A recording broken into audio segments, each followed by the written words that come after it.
안녕하십니까. 디딤 영상 시작하겠습니다. 이번 시간에는 기출픽 12 신소재의 개발과 이용입니다. A의 신소재의 종류를 보도록 하겠습니다. 먼저 나오는 것이 반도체가 되겠습니다. 반도체는 도체와 절연체의 중간 정도 전기적 성질을 띠는 물질입니다. 도체는 이제 우리 가제쌤 교재에는 전기 저항이 굉장히 작아서 전류가 잘 흐르는 물질 이렇게 나옵니다. 철이나 불이나 알루미늄. 그 다음에 절연체는 고무나 유리, 플라스틱 같은 전기 저항이 매우 커서 전류가 거의 흐르지 않는 물질 이렇게 나와 있는데, 반도체는 이제 조건에 따라서 온도를 바꿔주거나 온도가 높으면 전류가 좀 더 잘 흐릅니다. 온도, 압력 같은 거나 이런 조건에 따라서 전기 저항이 막 변해요. 변하면서 이제 도체처럼 활용할 수 있는 물질, 그래서 뭐 중간 정도라고 표현하는 거죠. 예를 들면 규소나 저마늄 14족들입니다. 규소나 저마늄을 이용한 순수 반도체는 전류가 잘 흐르지 않지만 소량의 불순물을 넣으면 전기 전도성이 크게 증가한다. 불순물을 넣어서 만든 반도체가 두 가지가 있어요.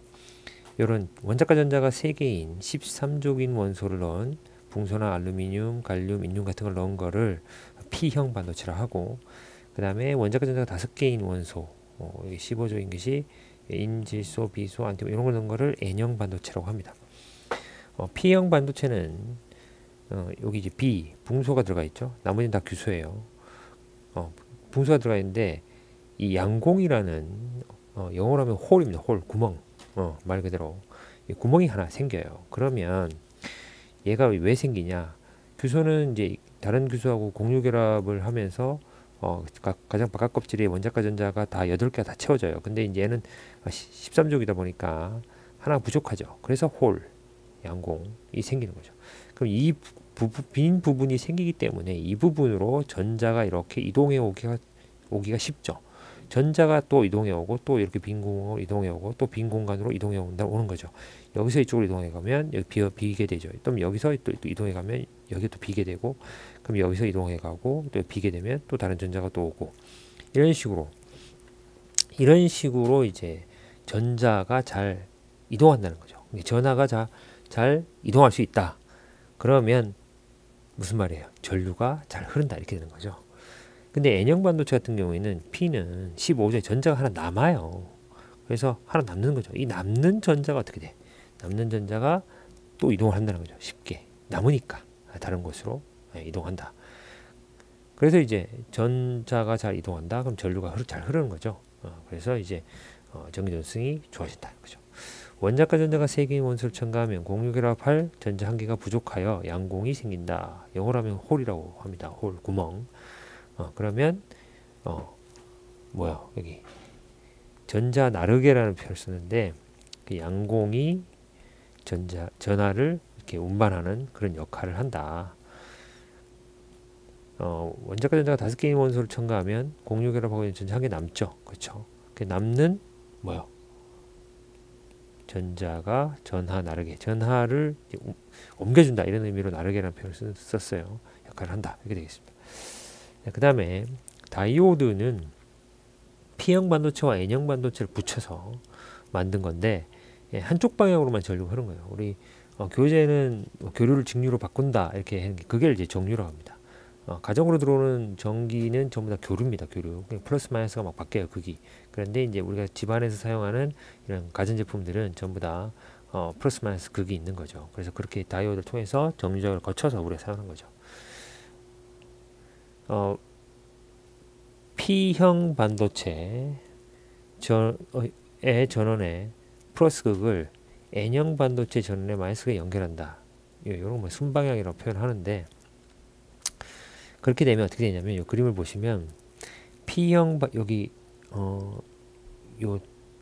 요게 이제 전지 표시입니다. 전원을 표시하는 건데, 긴 게 플러스고 짧은 게 마이너스예요. 그럼 전류가 이렇게 흐른다는 거죠. 전류가 이렇게 흐른다. 전류가 이렇게 흘러가는데, 전자는 전류의 흐름에 반대입니다. 그러면 전자는 N형 반도체에는 이제 전자가 남죠. 그쵸? 그러면 여기 N형 반도체에 있는 전자가 이 P형 반도체 쪽으로, 여기 비어있는 양공이 있으니까 이동을 합니다. 이동을 하면서 이제 전류가 흐르게 되는 거죠. 양공은 N형 반도체 쪽으로 여기 표현이 양공이 N형 반도체 쪽으로 이렇게 이동하는 것으로 이렇게 표현하는데 그 이동하는 것처럼 보이는 거지 실제로 양공이 이동하는 건 아닙니다. 예, 근데 이제 우리가 표현할 때는 양공이 이제 N형 반도체 쪽으로 이제 이동한다 이렇게 표현을 하긴 합니다.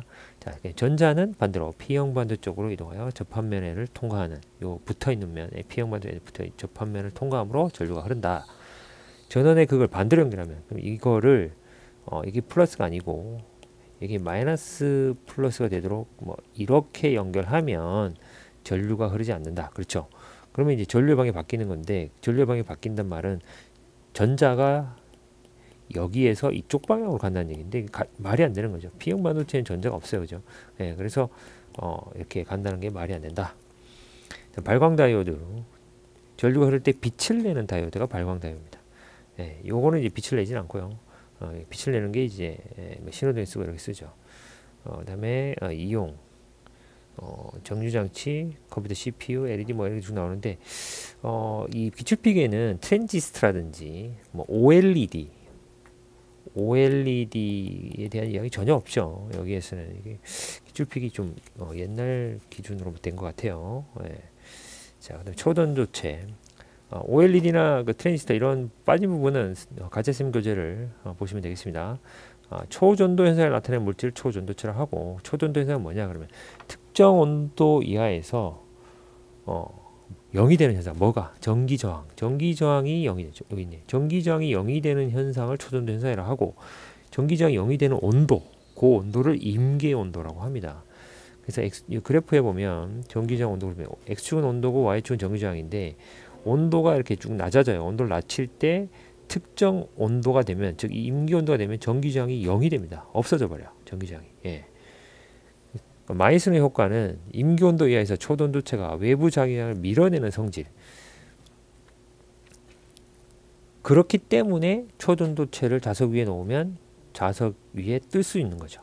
이걸 이용한 것이 MRI 자기 공명장치, 근데 자기 부상 열차 뭐 이런 것들이 있다는 거죠. 초전도 케이블.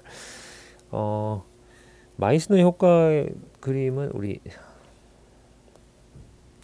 요 그림이죠. 요 그림. 네네.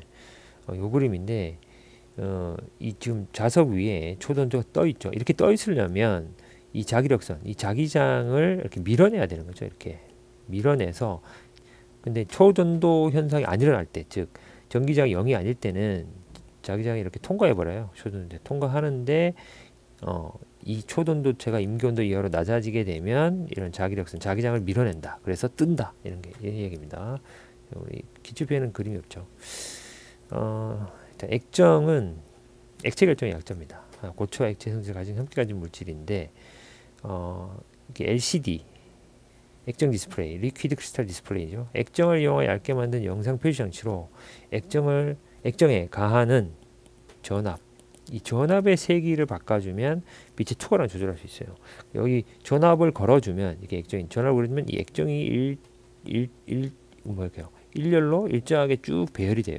근데 여기 평광판인데 요거는 수직 평광이고 이건 수평 평광판이에요. 그러니까 이게 일렬로 쭉 배열이 되면서 빛이 차단이 돼요. 네. 그래서 이제 여기 디스플레이가 돼서 빛이 차단되니까 검게 보이겠죠. 검게 보이니까 이제 그 검게 보이는 정도를 조절하면 그걸 이제 이런 전자계산기나 이런 데다가 보여주게 될 수 있겠죠. 네. 다음 그래핀이 나옵니다. 그래핀이 나오는데 탄소죠. 탄소 원자 육각형 벌집 모양의 표면 구조 이런 물질이다. 그래핀은 이제 육각형 이렇게 벌집 구조 되어 있어요. 전기 전수성과 열 전수성이 매우 뛰어나고 강철보다도 강도가 강하다. 얇고 투명하고 유연성이 있어 휘어질 수 있다. 대량 생산이 어려우며 반도체처럼 전기적 성질을 변화시키기 어렵다. 휘어지는 디스플레이, 의복형 컴퓨터, 차세대 반도체 소재, 야간 투시용 콘택트 렌즈 뭐 이렇게 되는데 우리 가제쌤 교재에는 탄소 나노 튜브 이거 말아놓은 거, 그래핀 말아놓은 거, 탄소 나노 튜브에 대한 이야기도 있는데 기출픽에는 나오지 않습니다. 그 다음에 뭐 네오디듐 자석에 대한 이야기도 없고 네오디듐 자석이나 이런 것들 교과서에도 나오는데 여기에는 나오지 않네요. 자, 생체보행 신소재 뭐 이런 것들이 있다. 한번 읽어보시면 되겠습니다. 조금 뭐 기출픽에 있는 내용이 그렇게 만족스럽지는 않습니다. 근데 우리 가제쌤 교재를 또 다시 한번 정리해서 보는 것이 더 좋을 것 같습니다. 자, 오늘은 신소재 개발 이용에 대해서 했습니다. 수고하셨습니다.